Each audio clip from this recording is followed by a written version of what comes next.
troisième dimanche de l'Avent, la liturgie prévoit que les célébrants peuvent porter du rose, un signe de joie. C'est le dimanche dit Gaudete, réjouissez-vous. Et le pape maintenant va nous bénir avec l'évangile.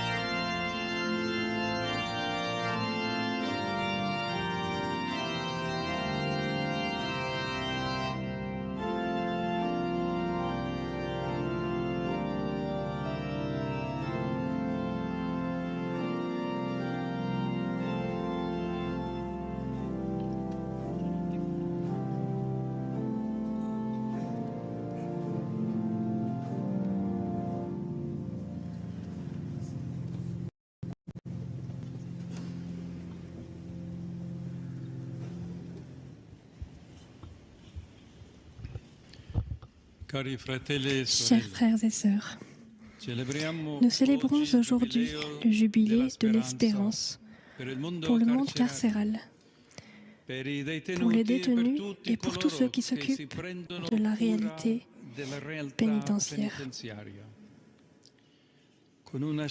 Par un choix lourd de sens, nous le faisons ce troisième dimanche de l'Avent, que la liturgie dit de Gaudete, d'après les mots qui ouvrent l'ancienne d'entrée de la messe.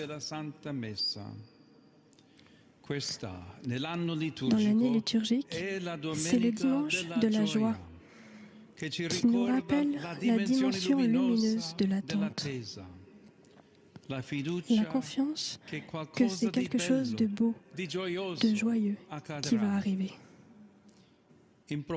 À ce propos, le 26 décembre dernier, le pape François ouvrait la porte de l'église de Notre Père dans la maison d'arrêt de Rebibbia, lançait une invitation à chacun.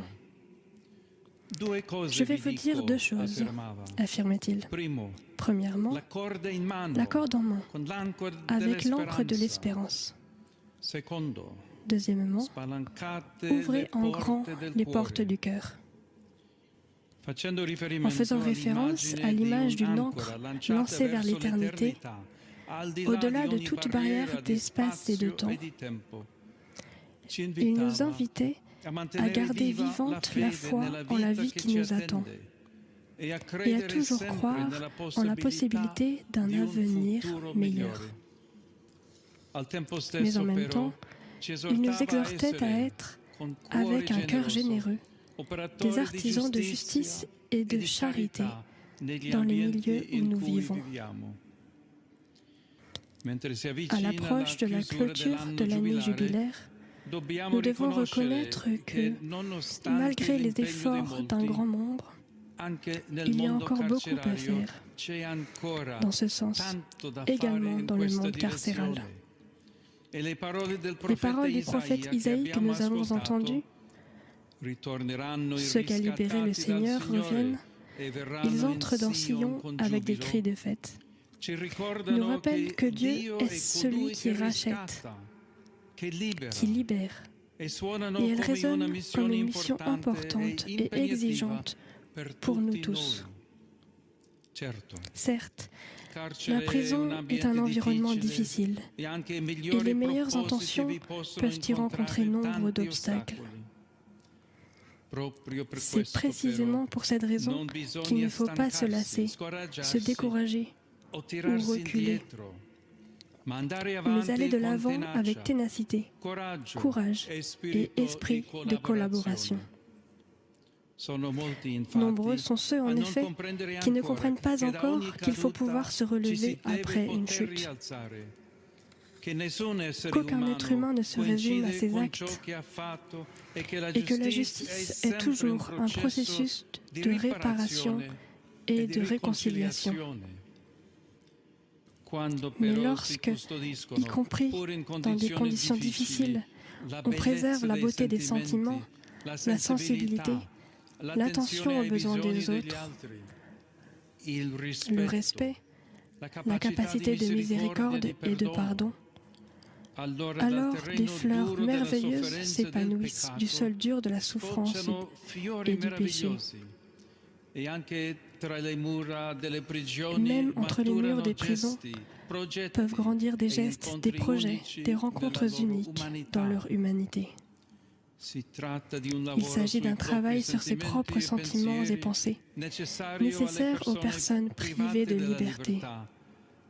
Mais avant à tous ceux qui ont la lourde charge de représenter la justice auprès d'elle et pour elle. Le jubilé est un appel à la conversion.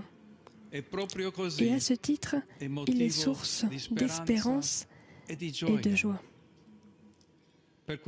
C'est pourquoi il est important de regarder avant tout Jésus, vers son humanité, vers son royaume, où les aveugles retrouvent la vue, les boiteux marchent, les pauvres reçoivent la bonne nouvelle.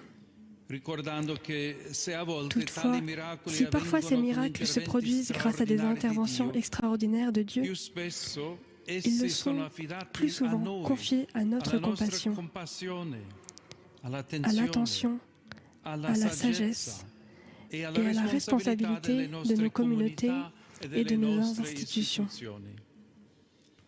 Et cela nous amène à une autre dimension de la prophétie que nous avons entendue.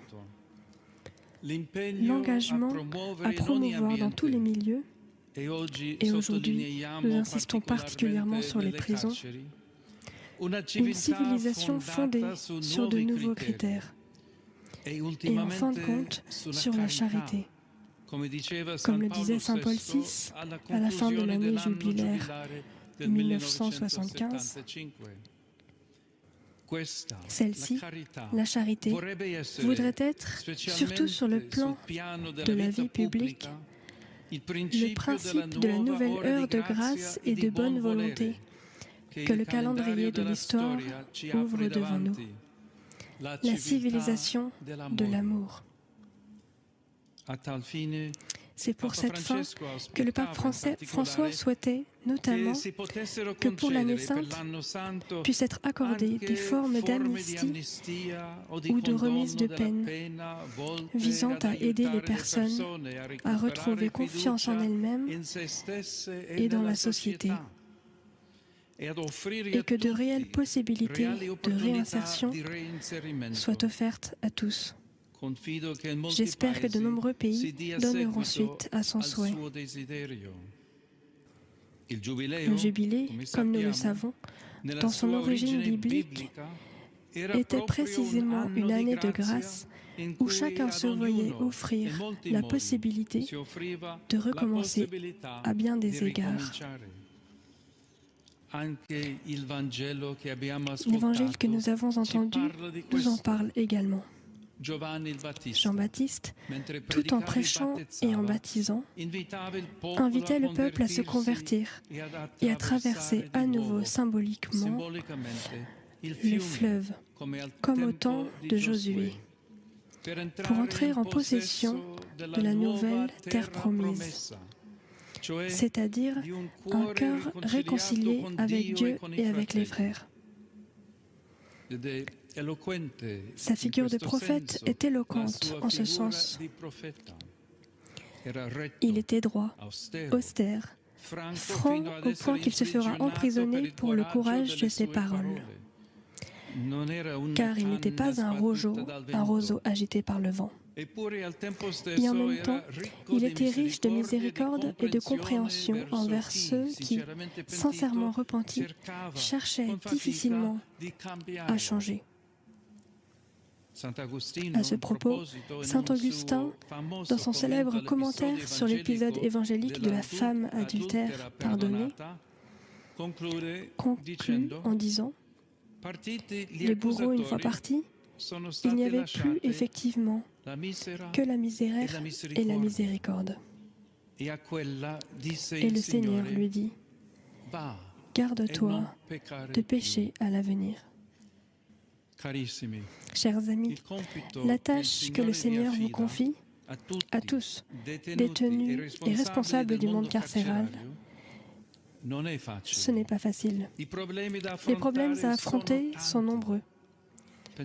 Pensons à la surpopulation, à l'engagement encore insuffisant pour garantir des programmes éducatifs stables, de réhabilitation et des opportunités de travail. Et n'oublions pas, au niveau le plus personnel, le poids du passé, les blessures du corps et du cœur à guérir, les déceptions, la patience infinie qu'il faut avoir envers soi-même et envers les autres lorsqu'on entreprend des chemins de conversion, et la tentation d'abandonner ou de ne plus pardonner.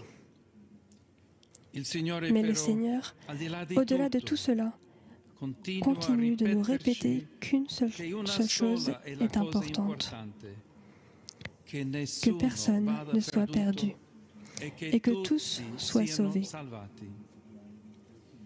Que personne ne soit perdu, que tous soient sauvés. C'est ce que veut notre Dieu. C'est son royaume. C'est le but de son action dans le monde. À l'approche de Noël, nous voulons nous aussi embrasser son rêve avec encore plus de force, constant dans notre engagement et confiant, car nous savons que même devant les plus grands défis, nous ne sommes pas seuls. Le Seigneur est proche, il marche avec nous, et avec lui à nos côtés, quelque chose de beau et de joyeux arrivera toujours.